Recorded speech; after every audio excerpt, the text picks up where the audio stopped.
8 years flew by in the blink of an eye. Along with all the other boys who passed the trials, I began my swordsmanship lessons. In this world, swordsmanship and magic go hand in hand, and strength is divided into 4 levels: Swordman, Swordmaster, Sword Saint, and Sword King. The strongest swordsman in the family is my father Hugo. His swordsmanship has reached the peak.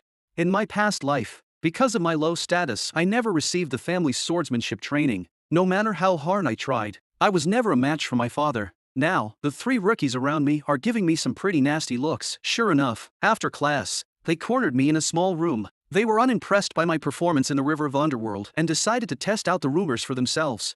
I remember these 3 rookies clearly. In my past life, they were part of the family's hunt for me. Since that's the case, I'll gladly play along with them. In the blink of an eye, I bit off the hand one of them had placed over my mouth. They frowned, completely dumbfounded. Watching their panic, I sneered, "Not bad. It tastes pretty good." To my surprise, one of the rookies actually started crying, but the other one suddenly pulled out a dagger and lunged at my stomach.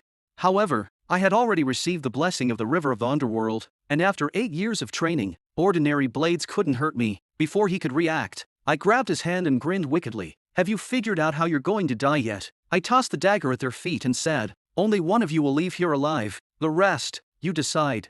Triplets. Huh. Let's see if your brotherly bond can surpass life and death. As I expected, the 3 rookies immediately turned on each other. They fought like wild animals. In the end, this little incident made its way to my father Hugo. When he questioned me, I couldn't have cared less, because I felt I hadn't done anything wrong. But then, the butler spoke coldly. "Even though you hurt them, they still chose to forgive you." "Forgive?" I sneered. "That's the excuse of the weak. They can't even touch me." My voice rang out through the entire living room. Upon hearing this, Hugo suddenly burst out laughing, as if he was hearing the funniest thing in the world. In our family, where strength is everything, who would speak for the weak? Hugo even allowed me to take any food I wanted from the family storage room, and wished me the best of luck in the survival exam 5 days from now. I thanked the family head and then went with the butler to the storage room.